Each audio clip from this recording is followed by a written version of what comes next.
Good evening. Welcome to Santa Cruz Works New Tech with Nir Eyal's Indistractable on July 1.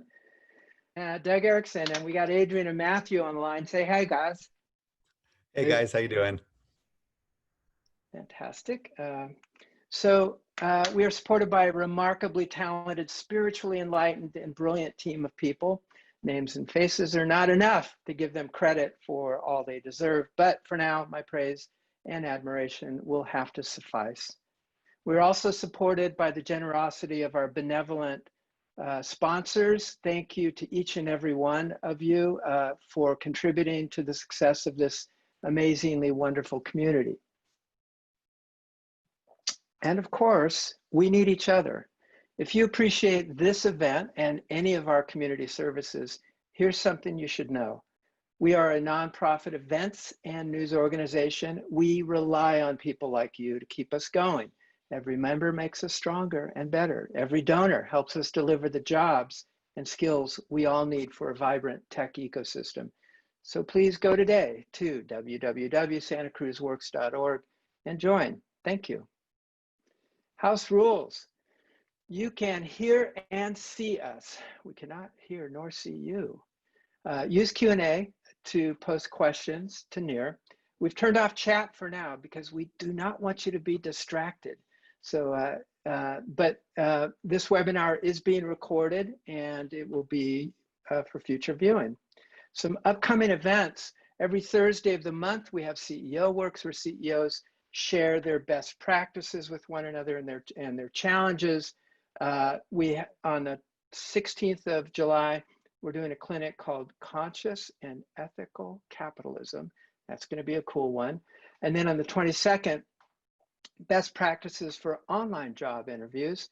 And then on the 5th, we're going to be spotlighting 5 or 6 of some of the new biotech startups in Santa Cruz. So that'll be very cool, including one of them has a 30-second COVID test. 30 seconds. Pretty cool, right? All right. Now, I am honored to introduce our featured speaker, Nir Eyal. He last presented to us 5 years ago when he released his book, Hooked. It was our best event of 2015. Nir writes, consults, and teaches about the intersection of psychology, technology, and business. He previously taught as a lecturer in marketing at Stanford Graduate School of Business. Nir co-founded and sold 2 tech companies since 2003 and was dubbed by the MIT Technology Review as the prophet of habit-forming technology. He is the author of 2 best-selling books, Hooked, How to Build Habit-Forming Products, and Indistractable, How to Control Your Attention and Choose Your Life. Indistractable received critical acclaim, winning the Outstanding Works of Literature Award, as well as being named one of the best business and leadership books of the year by Amazon, and one of the best personal development books of the year by Audible. The Globe and Mail called Indistractable the best business book of 2019. In addition to blogging at Near and Far, Nir has been featured in the New York Times, the Harvard Business Review, Time Magazine, and Psychology Today. Nir is also an active investor in habit-forming technologies. Some of his past investments include Eventbrite, Anchor, acquired by Spotify, Cahoots, Refresh, Product Hunt, Marco Polo, Presence Learning, 7 Cups, Pana, Byte Foods, FocusMate, and Shadow.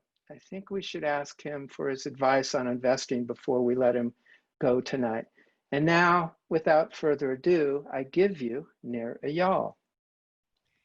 Hello, hello. Well, it is fantastic that everyone is here. I am so proud and excited to have this opportunity to share some of my work. Let me just go ahead and share my screen. Give me one quick second here. And if you could just confirm for me that you can see a slide that says Indistractable. Doug, does that look okay? Yep, looks great. Okay, beautiful. Well, again, welcome everyone. Let's go ahead and get started here right away. Let's not waste any time. I wanted to start my story. Doug mentioned briefly that the last time I spoke was 5 years ago when I published my first book, Hooked, How to Build Habit-Forming Products. And it's an honor to be back. The book Hooked was really about how to use the same psychology that companies like Facebook and Twitter and Instagram and Slack and WhatsApp and Snapchat, what is it about these products that makes them so sticky and so habit forming? And I didn't write the book for them. I wrote it for you. I wrote it for business people out there in every industry who are interested in how can they bring customers back on their own? How can we bring customers back to use our products or services without needing a lot of expensive advertising or spammy messaging? What if we could use that same psychology that the social media companies and the advertising companies and the gaming companies use to make all sorts of products habit forming? And that's exactly what's happened in the past 5 or 6 years now since the book was published. Companies in every conceivable industry, from Kahoot, the world's largest educational software, uses the Hooked model to get kids hooked onto learning. Companies like Fitbod get people hooked to exercise. I've worked with companies like the New York Times to get people hooked to engaging with local news. So there's all kinds of things we can do to help build healthy habits in people's lives. Now, unfortunately, there's also another side to the story, that sometimes we find that when products are designed to be so good, so sticky, so engaging, that sometimes we can find ourselves becoming distracted. And so I had a personal reckoning where I had to reconsider my own relationship with distraction. A few years ago, actually shortly after I published Hooked, I had this beautiful afternoon planned with my daughter. And it was just a day for my daughter and I to spend some time together. And we had a book of activities that daddies and daughters could do together. And one of the activities in this book was to ask each other this question. The question was, if you could have any superpower, what superpower would you want?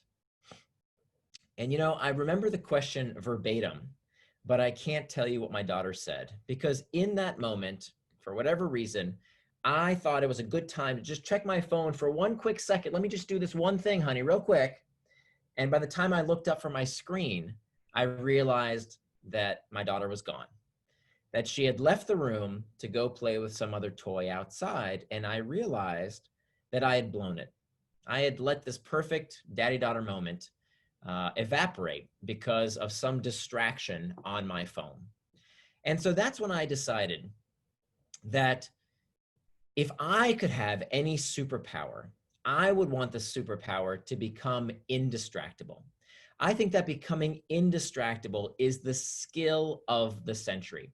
There is no facet of our life that doesn't depend on our ability to concentrate our attention.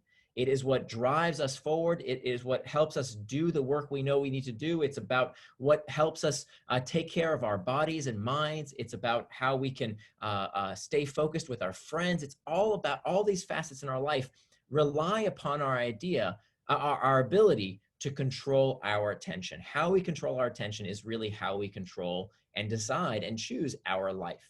And so that's when I decided I wanted to become indistractable. And now I wanted to dive deeper to understand the deeper psychology behind why we become distracted in the first place. Why is it that we don't do what we say we're going to do? And one of the first things I learned, and to my surprise, was that this problem of distraction was nothing new. You know, I thought the problem was all about our technology, that it was the iPhone's fault, that it was Facebook's fault, that it was Google's fault, that all these tech companies were distracting us. And I was surprised to learn that actually this is not a new problem. That as far back as Plato, the philosopher, 2,500 years ago, Plato described in the Greek akrasia, the tendency to do things against our better judgment. And so Plato wondered 2,500 years ago, why is it that despite us knowing what to do, even when people know what they're going to do, they don't do it, right? And this was me to a T. I would go and say, okay, I'm definitely going to exercise today, and I would skip. I would say, oh, I'm going to eat healthfully from now on, and I wouldn't. I would say, oh, I'm only going to be fully present with the people I love, like my daughter, and yet I would get distracted. I would say, at work, I'm definitely going to work on that big project. I'm not going to procrastinate anymore. And yet I would delay and do everything but the thing I said I was going to do 20, 30, 45 minutes later. And so I really became engrossed by Plato's 2,500-year-old question of why is it that we act against our better judgment? Now, Plato believed that it was because people just didn't have the right information, right? That if people knew the right thing to do, then they would act according to their judgment. And maybe that could be an excuse, maybe, in his generation. But today, that's no longer an excuse because frankly, one, who doesn't basically know how to get in shape? Do you need to buy a diet book to tell you that you have to eat right and exercise? We all know that. Do we need to buy a productivity book to tell us that if you want to be better at your job, you have to do the work, especially the hard stuff that other people don't want to do? Do we need to buy relationship books to tell us that if you want to have better relationships with people, you have to be fully present with them? No, we know this. And frankly, if you don't know how to do something, you can Google it, right? Plato didn't have Google. We all have Google these days. If we don't know how to do something, it's all out there. It's on YouTube, it's on the internet, it's on Google. If we don't know, the information is out there. You see, the problem is no longer that we lack information. We are drowning in information. We have tons of information. What we don't have is the ability to follow through. We do not know how to get out of our own way and prevent ourselves from becoming distracted. And so I think that this is really the skill of the century. Now, how do we begin to think about this problem of distraction? Well, the first place to start is to understand what distraction really is. And the best way to understand what distraction is to understand what it is not. So think for yourself for a minute. If I asked you, what is the opposite of distraction? Most people will say the opposite of distraction is focus, but that's not actually true. The opposite of distraction is not focus. The opposite of distraction is traction. That if you look at the origin of the word distraction, it comes from the Latin root trahare, which means to pull. And you'll notice that both words, traction and distraction, not only do they come from the same Latin root, trahare, which means to pull, they also end in the same 6 letters, A-C-T-I-O-N. That spells action. So traction, by definition, is any action that pulls you towards what you said you're going to do, things that you are doing with intent, things that are in accordance with your values and help you become the person you want to become. Now, the opposite of traction is distraction. Distraction is defined as any action that pulls you away from what you plan to do, anything that is not done with intent, that pulls you away from your values and takes you away from becoming the kind of person you want to become. So this is a really important dichotomy that we have to understand, because I'd argue that any action can be either traction or distraction. Let me explain. Before I embarked on this line of research over the past 5 years, this was my daily routine. I would sit down at my desk and I would say, okay, I'm not going to procrastinate. I'm not going to get distracted. I'm going to sit down right here, 9 a.m., first thing in the morning, and I'm going to work on that big project. I'm going to finish that presentation. I'm going to do that thing that I've been delaying on. Nothing's going to get in my way. Here I go. I'm going to get started right now. But first, let me just check some email real quick. Right? Has that ever happened to anybody? That used to happen to me all the time. And I would justify it to myself by saying, well, email is kind of a productive thing to do, right? That's a work-related task. I got to get that done anyway, right? At some point today. Oh, or I know, I have those things on my to-do list. Let me do those one or quick, easy things to do on my to-do list real quick. We're going to talk about why to-do lists are actually the worst thing you can do for your personal productivity. We'll get to that in a minute. But I used to do things like that I would justify to myself and say, oh, that's a productive thing because that's a worky task. And what I didn't realize at the time is that that is, in fact, the most dangerous form of distraction. The distraction that tricks you into prioritizing the easy and the urgent at the expense of the important. Because if you are, putzing around on Facebook or playing Candy Crush at your desk, well, that's pretty obvious that you're distracted. You know it, everybody around you knows it. But if you're busy checking email or doing that thing on your to-do list, even though you said to yourself you would work on that big project that you've delayed for the 100th time, that is the most dangerous form of distraction because you don't even realize that it's distracting you. So any action can be a distraction, and conversely, any action can be traction. A lot of times in the media these days, we hear from these chicken little tech critics that tell us that technology is addicting everyone. It's hijacking our brains. It's turning our minds to mush. That is ridiculous. And in fact, not only does the science not support that theory, but it is in fact written with the express intent to get you to click on those headlines so that those publications can sell your eyeballs to advertisers. There is nothing wrong with going on social media. There's nothing wrong with playing video games. There's no moral hierarchy between, oh, you going on Facebook, that's frivolous, but me watching football for 3 hours, that's okay. No, there's no moral hierarchy.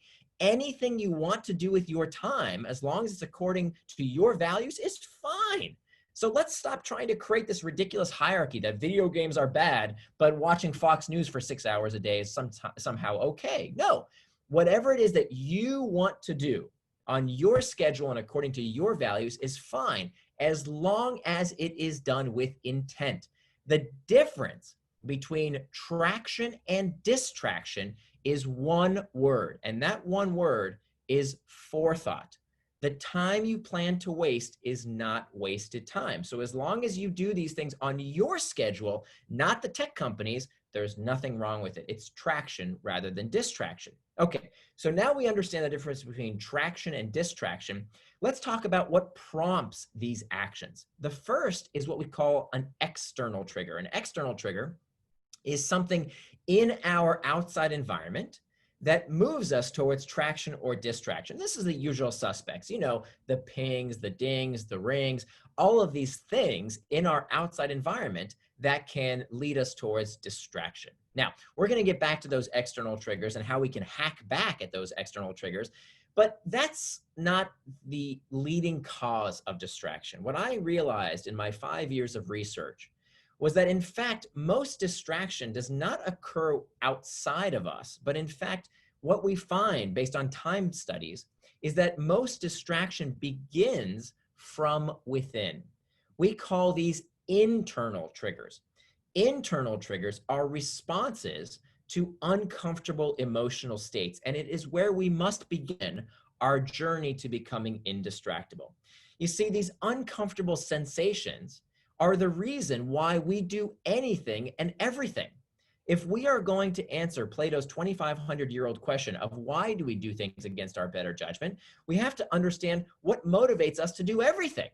And most people will tell you that motivation all about carrots and sticks. Haven't we learned that 100 times, that it's all about the pursuit of pleasure and the avoidance of pain, right? Freud said this, Jeremy Bentham said this.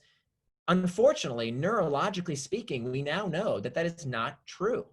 That everything we do is not about the pursuit of pleasure and the avoidance of pain, but rather motivation comes down to just one thing, that everything you do is about the desire to escape discomfort.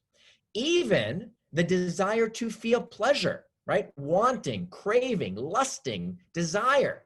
All of those things are psychologically destabilizing. There's a reason we say love hurts, because craving something is itself psychologically uncomfortable. So this is called the homeostatic response. And physiologically, this is common sense. If, for example, you go outside and it's cold, well, the brain says, oh, this doesn't feel good. This is uncomfortable. You should put on a coat. And if you go back inside and now you're too hot, the brain says, uh-oh, we're overheating. That doesn't feel good. Take your jacket off. If you feel hunger pangs, you eat. And if you eat too much, oh, now you feel stuffed, you stop eating. So physiologically, everything we do is about a desire to escape discomfort. The same principle holds true for psychological responses. So for example, let me ask you, what website or app do people check when they're feeling lonely? Facebook, of course. Where do we go when we are feeling uncertain? Well, Google. And what about when we're feeling bored? Oh, lots of solutions for boredom, right? We check the news so we can worry about somebody's problem halfway across the world as opposed to having to think about our own discomfort. We check Reddit, Pinterest, stock prices, sports scores. It's endless, the number of solutions out there to absolve us of these feelings that we do not like to feel. So the big conclusion here, the takeaway, if you can write this down, it'll help solidify this in your brain. Very important takeaway. If all human behavior is prompted by a desire to escape discomfort, that therefore must mean that time management is pain management. Let me say that again. Write this down. Time management is pain management. And if we don't face that fact, that the reason we procrastinate, the reason we get distracted, it's not a character flaw. There's nothing wrong with you. It's simply that you do not have the tools to deal with emotional discomfort in a healthier manner. What we are doing when we feel this discomfort is impulsively checking our phone, turning on the news, taking a drink. Why? Because we want to feel something else. And so the place we have to start is by understanding the discomfort we are trying to escape. We have to begin there. Let me tell you, I've spent 5 years reading every productivity book, every bit of research on time management. And let me tell you, I've read all the life hacks.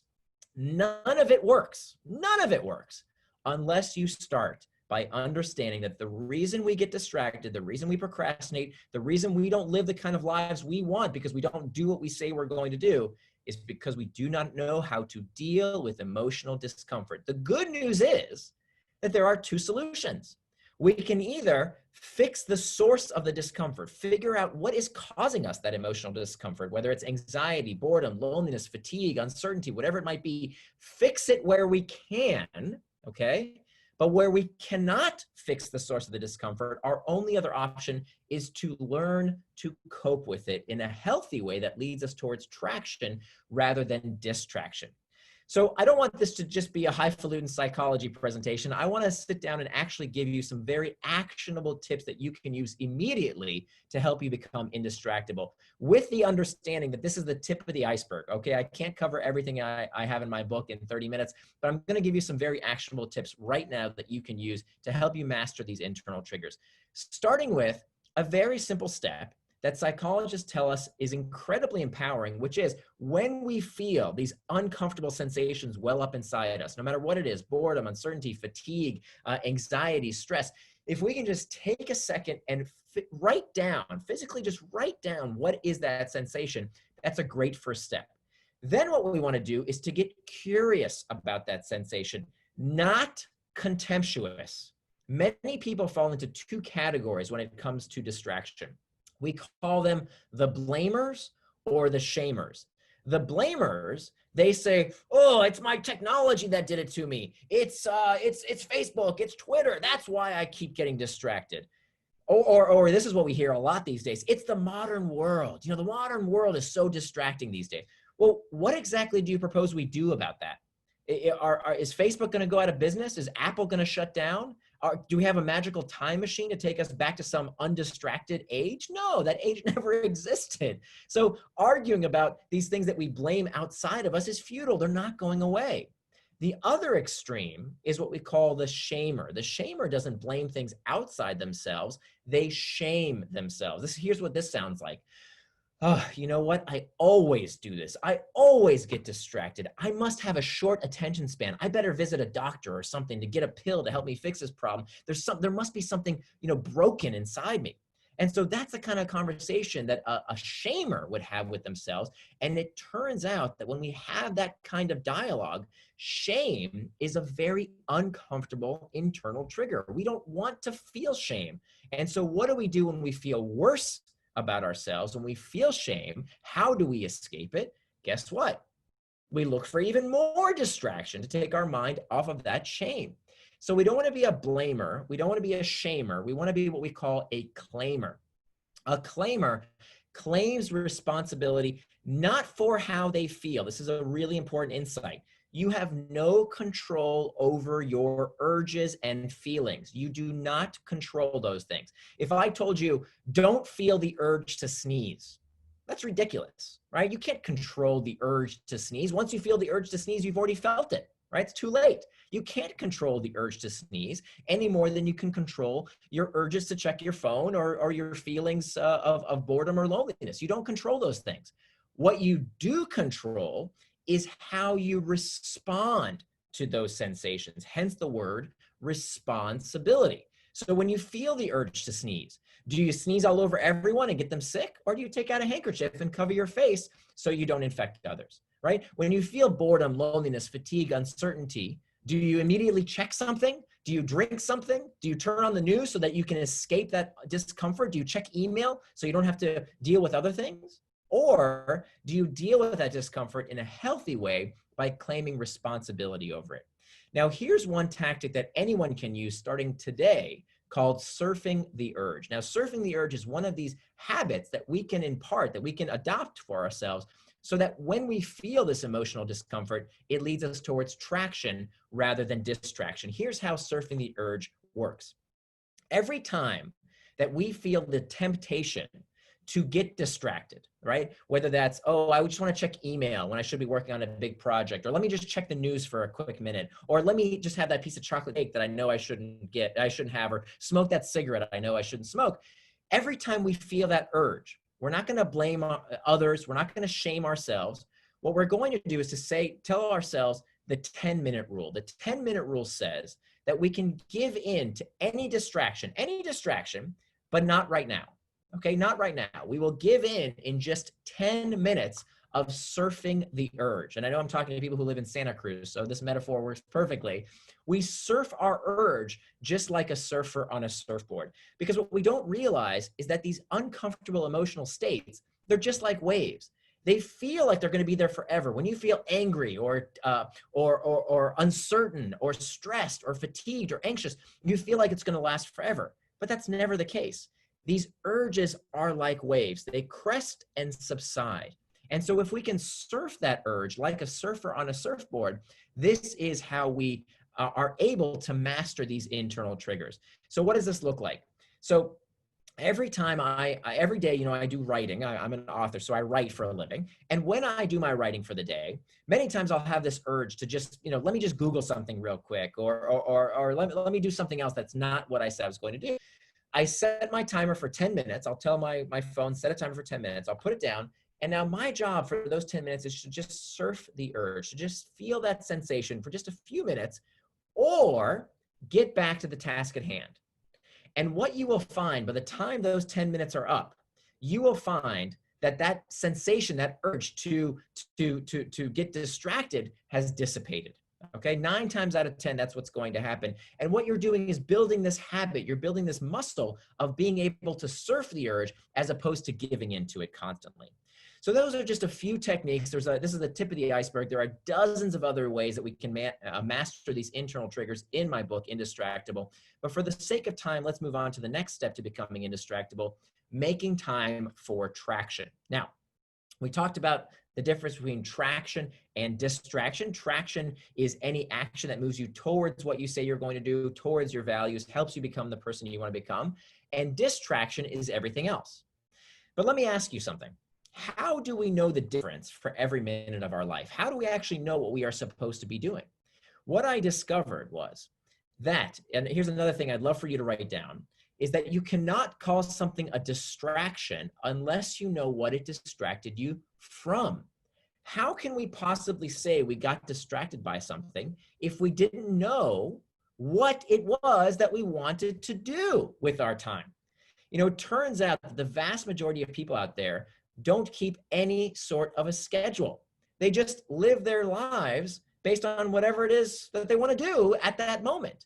And okay, if you're retired and that's how you want to live your life according to your values, great. But for the vast majority of us, we don't have that kind of luxury. We have responsibilities. Our kids need us. Our work needs us. We have things that we want to do for ourselves, like exercise or meditate or read a book, for God's sakes. There's so much we want to do with our time. The problem is, if we don't plan our day, someone else will. There's a reason we call it paying attention. We pay attention. We pay the same way we would pay with dollars and cents, right? You wouldn't just stand on the street corner and say, oh, here's a 20, here's a 5, here's 100. Go ahead, take my money. No, you're judicious about how you spend your money. And we have to do the same thing with our time. And this means that we need to plan our day down to the minute. Now, I know what you're saying. Oh, that's so rigid. I don't know if I can do that. That seems like it's a lot of work. I hear you. Give this a chance. You don't have to do it with your entire week. Maybe just start with maybe one afternoon a week. How could you plan your time to turn your values into time? How could you do that? How could you plan your day so that you knew in advance what is traction, anything that is on your calendar that you said you would do? Therefore, everything else is distraction. And I'm not just talking about the worky stuff, right? If you want time to play video games, if you want time to watch the news, if you want time to meditate, pray, paint, whatever it is you want to do, plan that time in advance. That's how we turn distractions into traction, by making time for them in our schedule. One thing I want you to remember is that we have to plan the time, not the output. Running your life through a to-do list is the worst thing you can do for your personal productivity. Study after study have found this, because to-do lists, if you run your life on a to-do list, by the way, I'm not against listing out the things you need to do. I'm against waking up in the morning and saying, what needs to get done first? Oh, let me look at my to-do list and start ticking off things on my to-do list. Why is this so evil? Why is it so pernicious? Because I did this for years and I got tricked. Okay, I read some book that told me that that's the secret to productivity, and it doesn't work. And here's why. Number one, what task do you tend to do first on that to-do list? You do the easy stuff, right? And so important stuff gets pushed off from one day to the next, which leads us to the second problem. We know study after study has found that our self-image informs our behavior. And what kind of self-image are we setting for ourselves when every day, day after day, week after week, month after month, year after year, we have made it acceptable to not finish everything on our to-do list, right? This used to happen to me and everyone else I've ever talked to who keeps a to-do list. When you ask them, when was the last time you didn't finish everything on your to-do list? It's every day. We never finish the things on our to-do list. It's an endless list of things to do because it's so easy to put things on our to-do list. It's much harder to find the time to actually finish those things. And so we begin to accept over the years that it's okay to not do what we say we're going to do. And we reinforce our identity as someone who does not live with personal integrity. The third reason that this is so pernicious, these to-do lists are so evil, is that even when you have time for leisure, okay? I used to do this all the time. I would get home from work and I said, I just want to relax. I just want to watch Netflix. I just want to play with my daughter. I just want to just chill out for a bit. But because I kept the to-do list and I ran my day based on that to-do list, in the back of my head was all the things I didn't finish. Oh, I need to return those emails and I have those unfinished tasks. And even when I just wanted to relax, I wasn't fully present because I was still thinking about the stuff I hadn't finished. So what we need to do is to stop planning the output. A to-do list is simply a register of things you want to finish, right? A list of output. But you can't have output without input. What is the input? For knowledge workers, our input is just two things: time and attention. And while you cannot control the output, there's too many exogenous factors about output. How many times have you said, oh, I need to finish that big report, but Jenny has the numbers and Bill has the graphics and I'm waiting on them? You cannot control the output. The only thing you can control is the input, time and attention.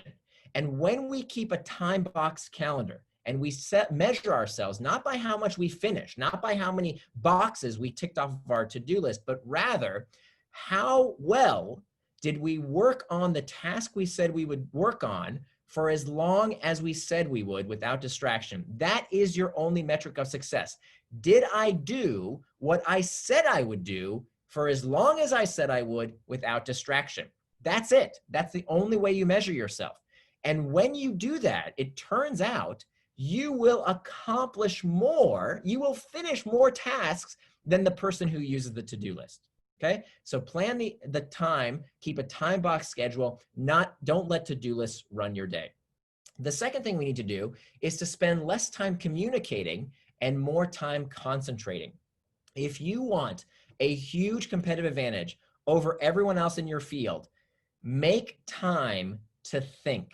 Very few people today put time on their calendar and reserve it to think. But the kind of work that you do, if you're a knowledge worker, what you do for a living is come up with creative solutions to hard problems. That's what knowledge workers get paid to do. I don't care what your job is, whether it's in marketing or a founder or an investor, that's what you do for a living. But if you're constantly interrupted, you cannot do that job effectively. So you've got to have that time on your calendar preserve that time so that you can have time to think. Now, I'm not saying you have to do that all day long, but make sure at least some part of your day is reserved for concentrating as opposed to constantly communicating with others. Now, the third step to becoming indistractable is hacking back the external triggers. External triggers we talked about earlier. These are all the pings, the dings, the rings, all the things that can lead you towards distraction. Now, there is one field where these external triggers are literally a matter of life and death. If I were to ask you, what was the third leading cause of death in the United States of America in 2019? I'll give you the first two, okay?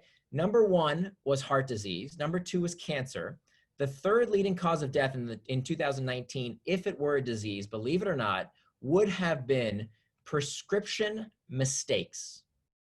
People inside hospitals receiving the wrong medication or the wrong dosage of medication from healthcare practitioners inside of hospitals. 200,000 Americans are harmed every year by this 100% preventable human error. Now, most hospitals in America think, well, this is just the cost of doing business. What are we going to do? Mistakes happen, right? Until a group of nurses at UCSF decided to tackle this problem and figure out what was going on.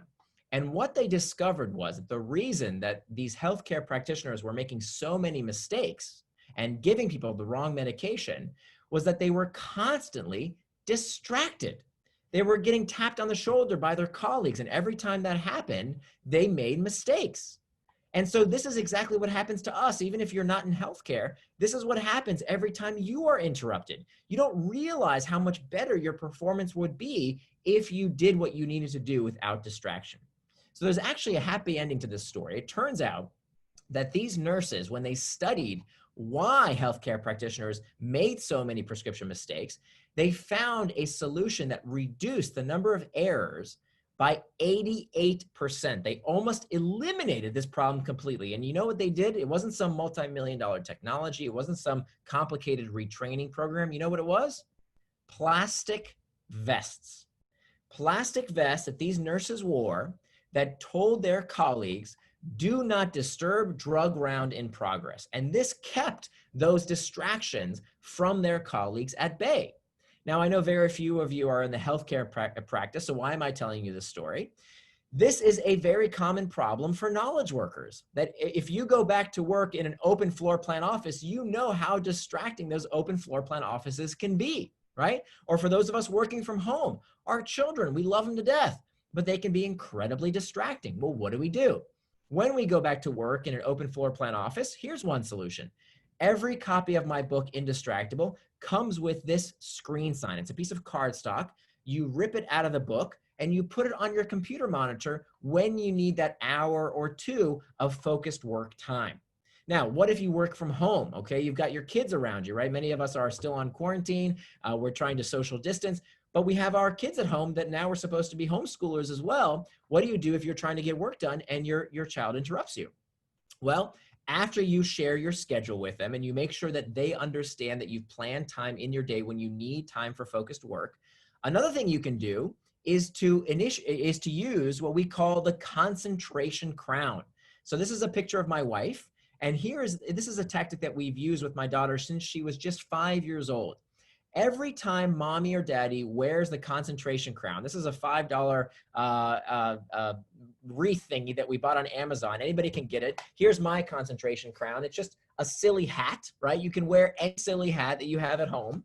And when you wear this hat, it tells your kid, or by the way, your spouse, very effective with spouses as well, oh, mommy or daddy is busy right now. They cannot be interrupted for that period of time, as long as they know, okay, when is that period of time going to end? So you share your schedule with them. I cannot interrupt mommy or daddy while they are wearing the concentration crown. Incredibly effective technique. So simple. It's a life-changing practice.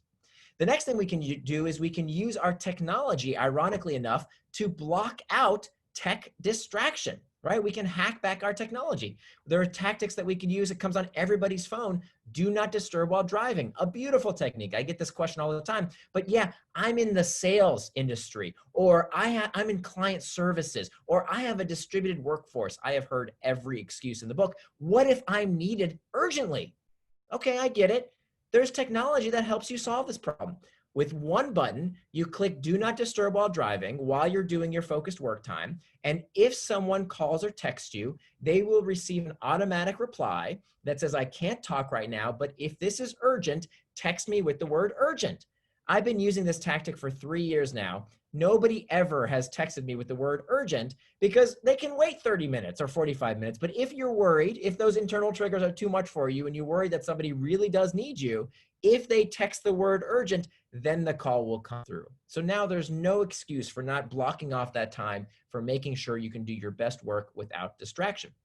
Another thing we can do to hack back external triggers is to hack back all those external triggers on our desktop. How many of us have desktops that look like this? We know that this degrades your performance. All of those external triggers are not necessary. We can clear away all that cognitive clutter so that we can stay indistractable.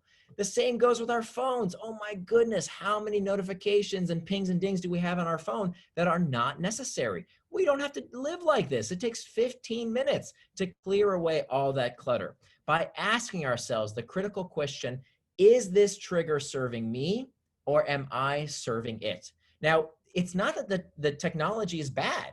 If the external trigger is a notification on your phone that says, hey, it's time to work out, it's time to spend time with your family, it's time for that meeting, great, it's serving you.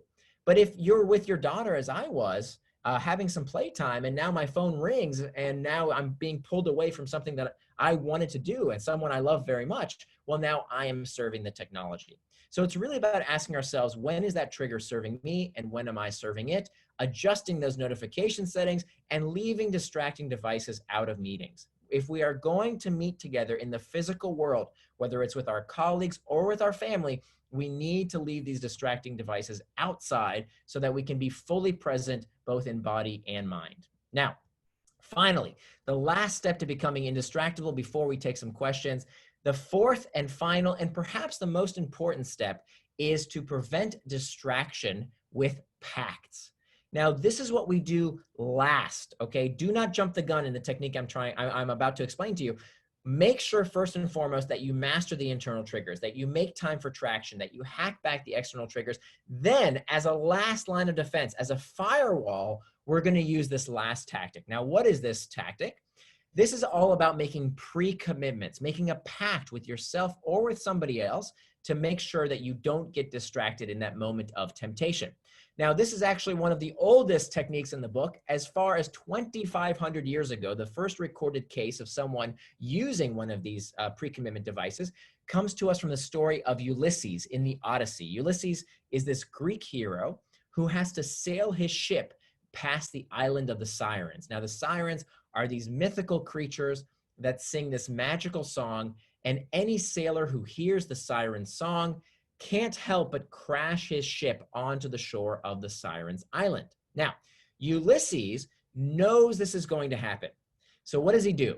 He makes a pact. He makes a pre-commitment. He makes sure that he does something today to prevent himself from getting distracted tomorrow. How does he do this? He instructs his crew to put beeswax in their ears so they cannot hear the siren song. And then he tells them to bind him to the mast of the ship, and he instructs them that no matter what he does, no matter what he says, not to let him go. And you know what? It works. He's able to sail his ship right past the Sirens Island, returning his crew and his ship safely home. So what do we draw from this lesson? How do we make Ulysses pacts in our own life? Well, the metaphor should be really clear here. You are Ulysses. There's lots of distracting stuff out there. And that could also be you there dead on the shore of the Sirens Island.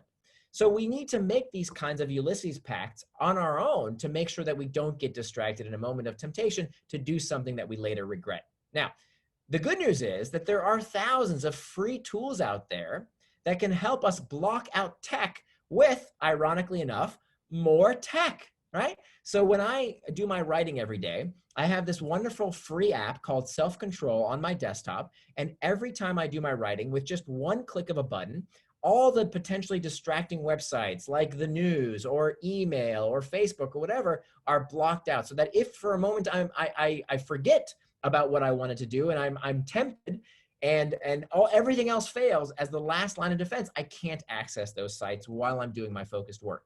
Another wonderful service is called Forest. There on the left-hand side, here's how Forest works. Every time you want to do focused work, you just open up your phone, you type in how much time you want to do focused work for, whether it's 30 minutes, an hour, doesn't matter. And as soon as you hit one button, plant, this little virtual tree is planted on your home screen. Okay. Now, if you pick up your phone and try and do anything with it before the time is up, that cute little virtual tree dies. And you don't want to be a virtual tree murderer. So it's enough of a reminder to say, nope, you made a pre-commitment with yourself to not get distracted, stay on task. It's enough of a reminder to say, this is a promise you made to yourself. Another thing you can do is to make commitments with other people. So finding a focus friend, someone to work next to, is a great way to keep yourself accountable. And if you say to yourself, well, yeah, but you know what? I don't feel comfortable working with anybody next to anybody at work, or I'm working from home. What do I do then? No problem. Technology to the rescue. This is a company I love so much. I actually invested in the company. It's called focusmate.com. Here's how it works.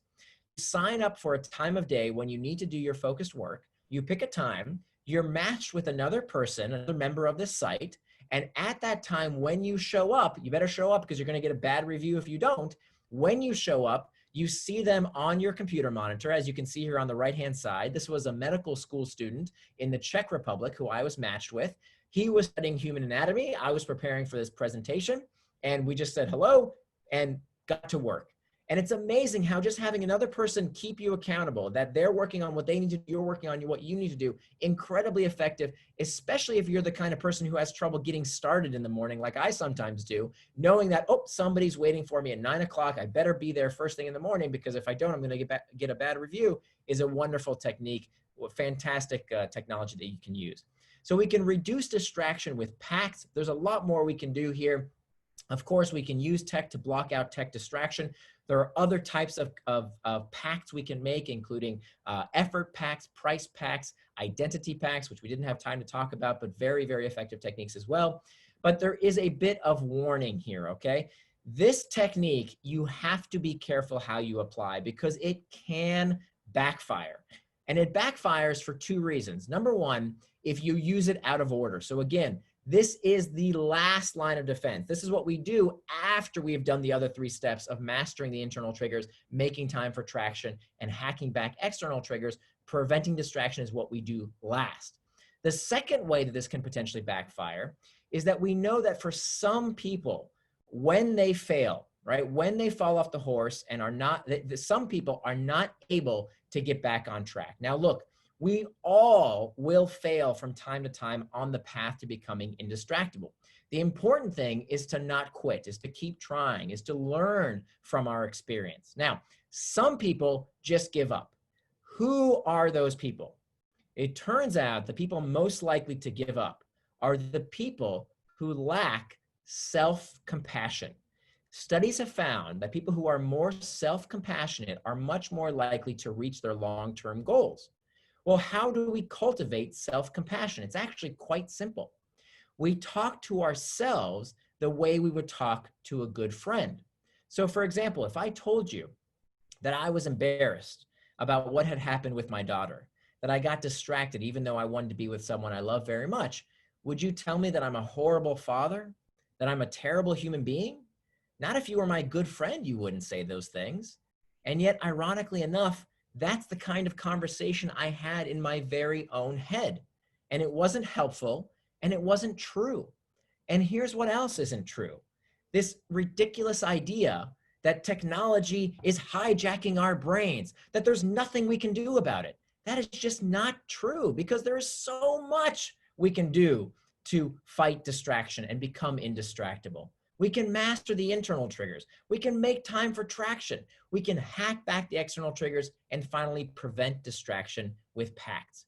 Now, there is a lot more in the book that we didn't get time to cover. We only talked about how to become indistractable yourself.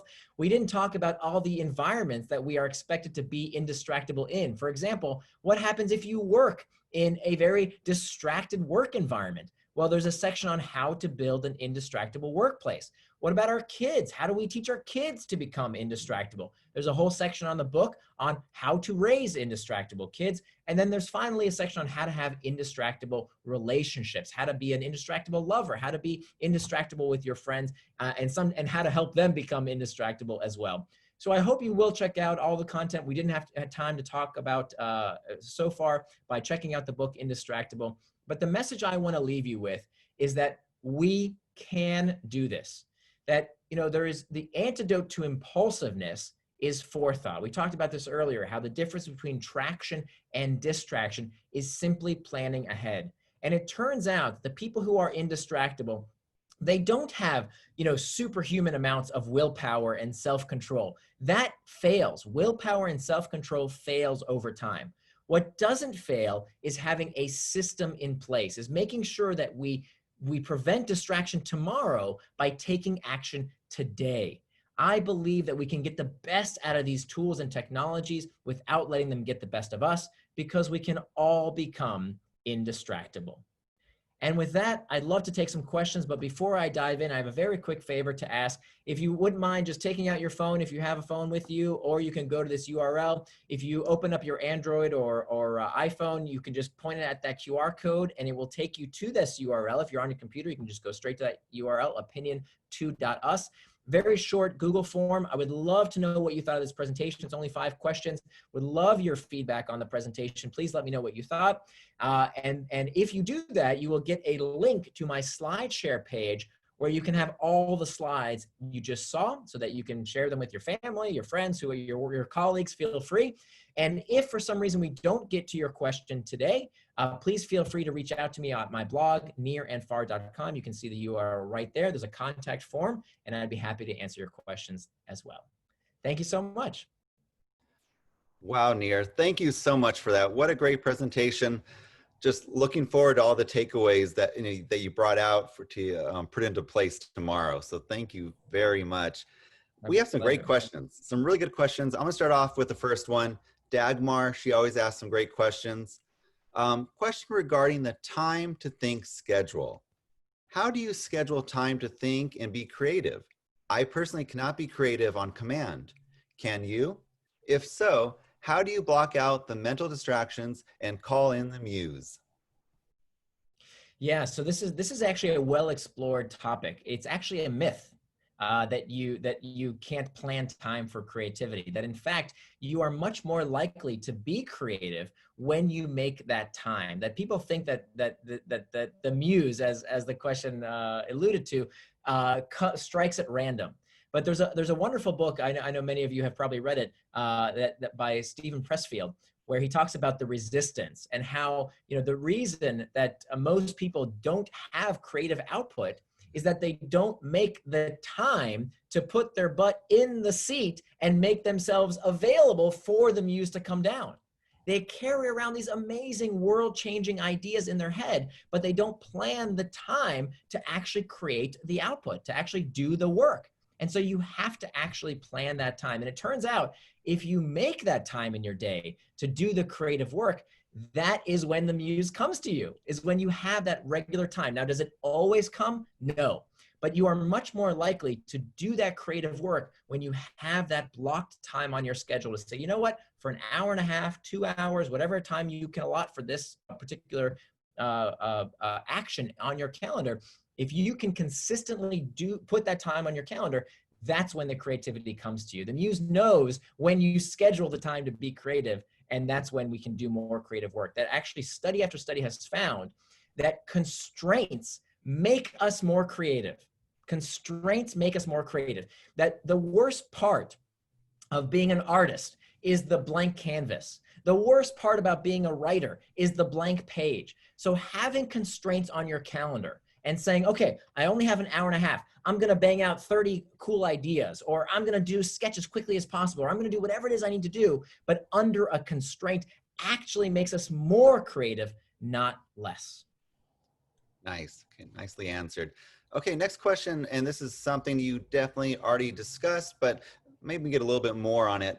How do you deal with family in confinement and to get some time to think? Okay, so this is a big problem these days, as so many of us are working from home. So there's a few things we can do. So one, it's really about having that calendar, right? So when we plan that time and then reviewing that with the various stakeholders in our life, and this has myriad benefits. This improved my marriage. I've been married now for 18 years, and this dramatically improved my marriage with my wife. In the fact that one of my values is to have an equitable marriage, right? And I thought I was pulling my weight around the house, and it turns out that when we actually sat down and looked at what my wife and I did around the house. Now we're both, we're dual income. She works as well. I wasn't pulling my weight. But and by the way, this is not going to come as a surprise to any of the ladies out there who are married. It actually there's been several studies now that show that even in dual income heterosexual households, women still 2020 take on a disproportionate share of household admin duties, and men typically don't pull their weight. And that was me. But it was only when we sat down together and did a time box calendar where I sat down together and I said, look, one of my values is to make sure I pull my weight. So let's work through all the things that take us time in our day-to-day life to make sure that the household runs on track. And we're going to put when those things will be done in our calendar. So now, every week on Sunday night, my wife and I sit down together and we do a schedule sync. It takes 10 minutes, literally 10 minutes, where we look through our calendars and we talk about the week ahead. And in 10 minutes, we find these friction points of, oh, okay, well, are you going to take our daughter here? Or do you need the car there? Or, are we making sure that all the things that need to happen will happen? That 10-minute schedule sync, because we both keep a time box calendar, has solved so many of our problems. And to answer the questions more specifically, it also helps us synchronize when we need that focused work, right? So that someone is with my daughter when one of us needs to do work without distraction.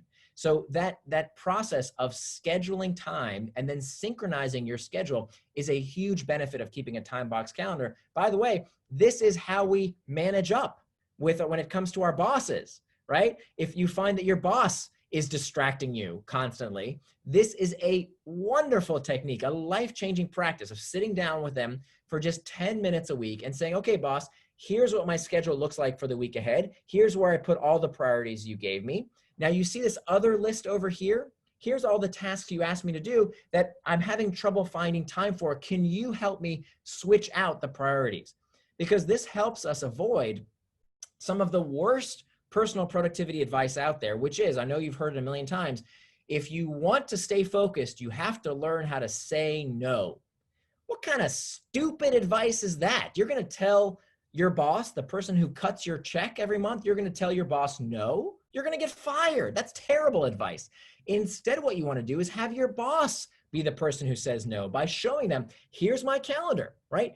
Give them transparency. They will worship the ground you walk on because they don't know what you're doing all day. And they're all kind of wondering, are they working on the right stuff? So if you sit down with your manager for just 10 minutes a week and have them be the ones that say, oh, you know what, that task you have on Wednesday, actually, that's a lot less important than that thing you didn't have time for. Can we swap that out? Okay, that's what schedule syncing is all about. So whether it's with our spouses, our partner, or our managers, it's an incredibly effective practice.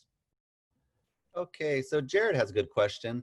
What amount of time blocks do you find best? 20, 45, 60, 90 minutes of focus time? Yeah, so this is where we can experiment. And so the big picture, the mindset we have to get right. So the mindset of time boxing is not being a drill sergeant. It's being a scientist. And the difference is that a drill sergeant, they beat you up and they yell at you and they make you feel bad if you didn't do what you said you were going to do. But that's not the mindset. The mindset is to be a scientist. And so what we're going to do is week over week, we're going to look back at the calendar from the past week, and we're going to adjust our calendar for the week ahead to make it easier to follow. And so what we're going to do is we're going to make small tweaks, especially when we first get started, to help us keep our word and do what we said we're going to do. And actually, I'll put in the chat here, I built a very simple tool to help everyone get started. Let me just put this in the chat function here. Give me a minute.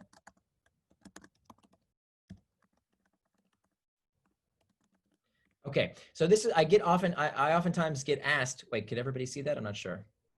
Or is that just panelists? Let me do that again.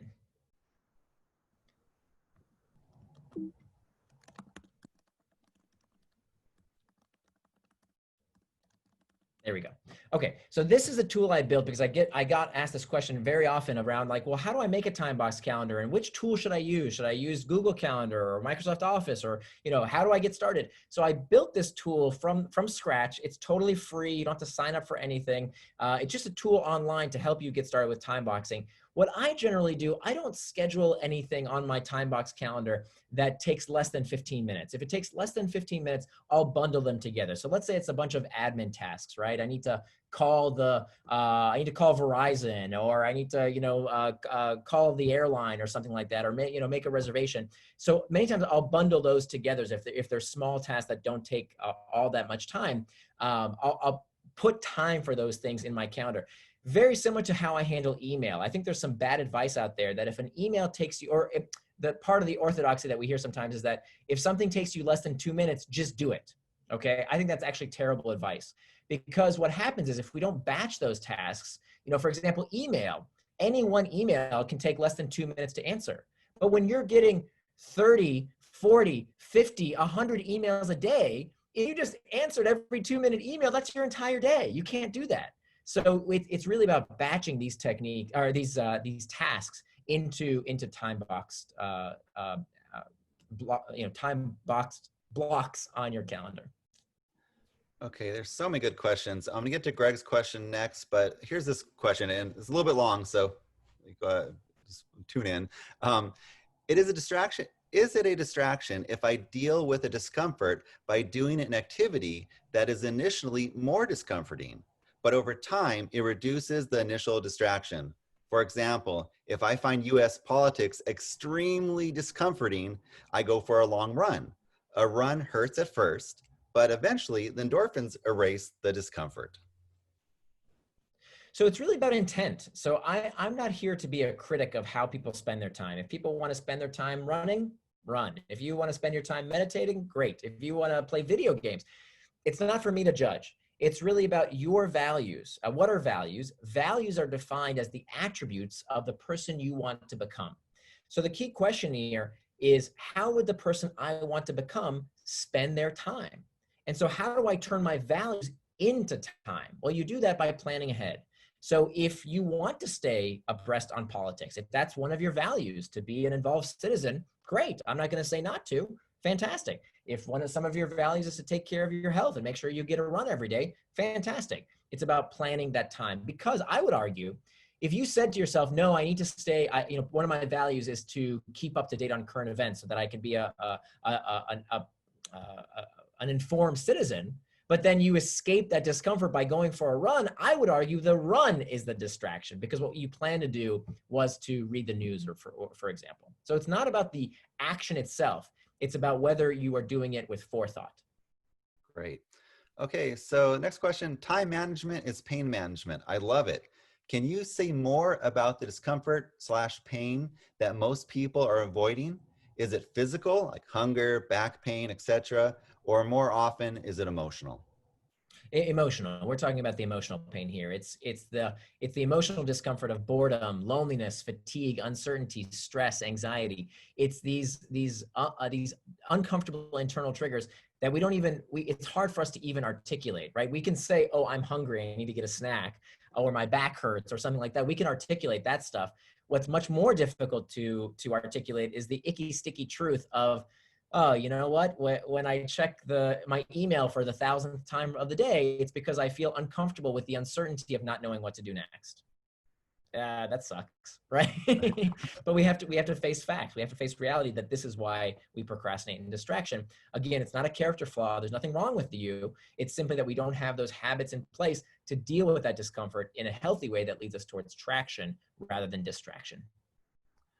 Okay, so there's a few questions. I'm kind of going to bundle them up together, talking about if you have a schedule, but then all of a sudden something urgent and important happens, it can throw you off. How do you deal with that?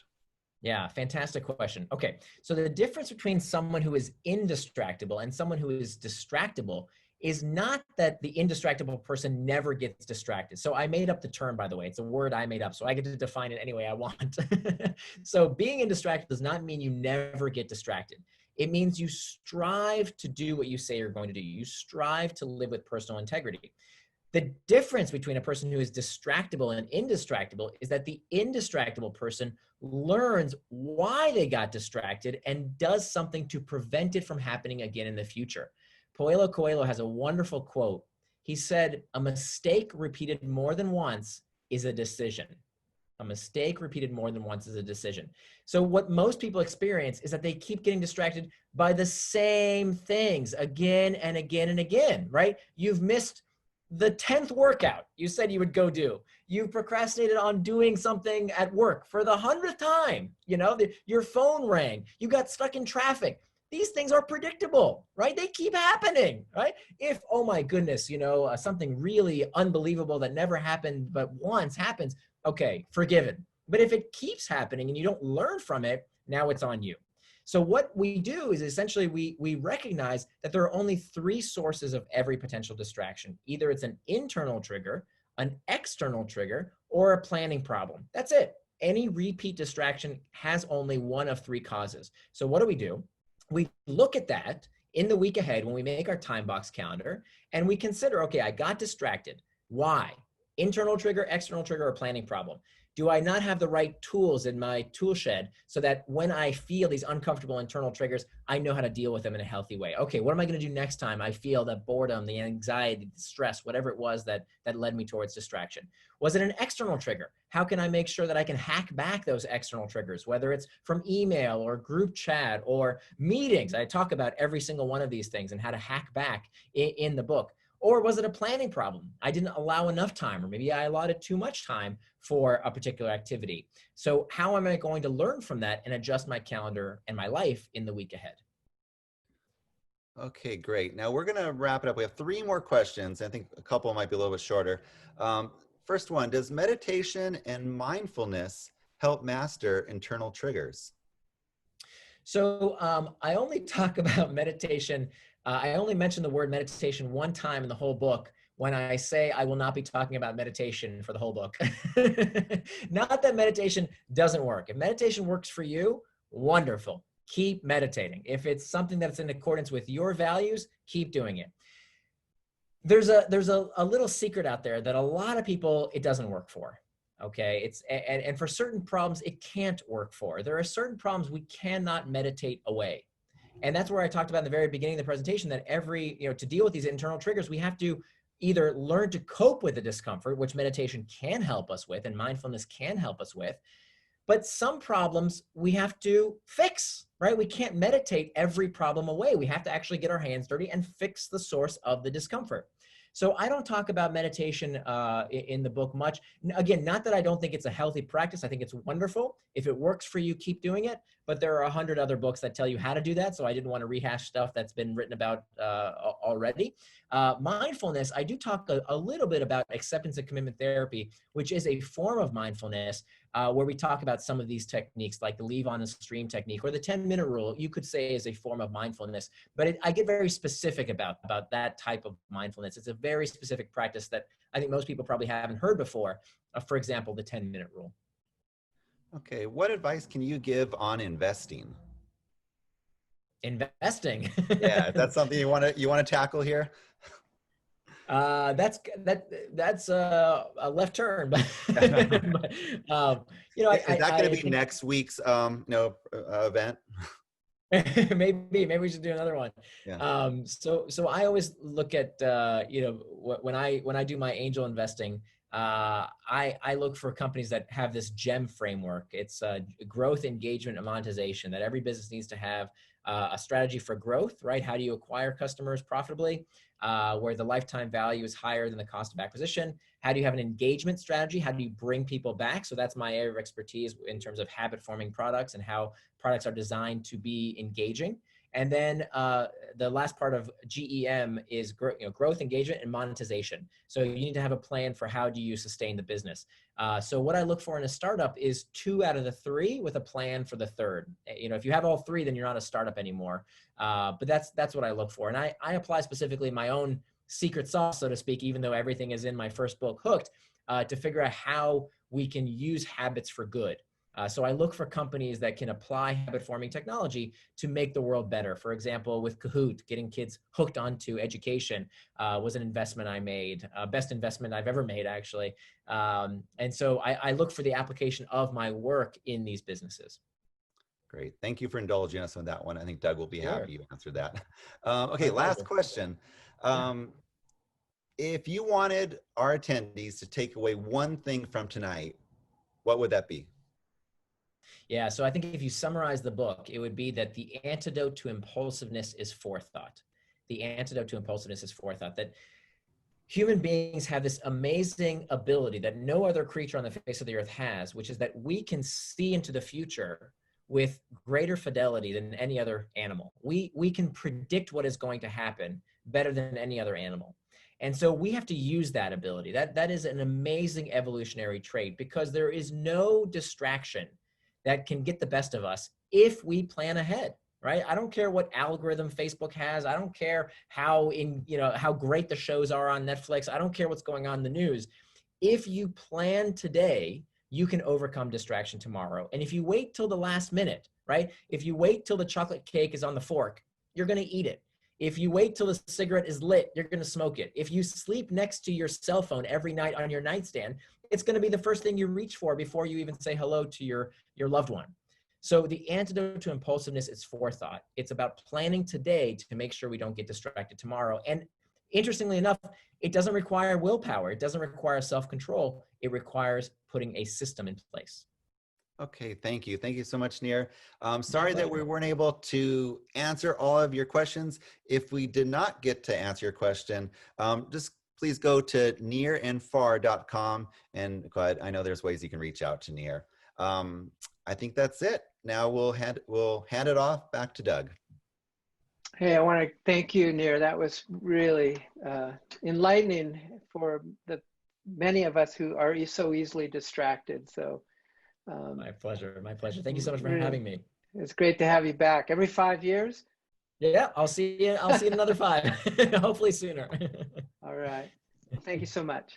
Sure thing. My pleasure. Okay, well, this concludes tonight's event. I want to thank once again, all of our sponsors. And here's our credits here. We got some credits produced by me, co-hosted by Matthew, Adrian, operations, theme music by Amanda Rotella, and inspired by our love for community and Santa Cruz. Thank you so much for joining.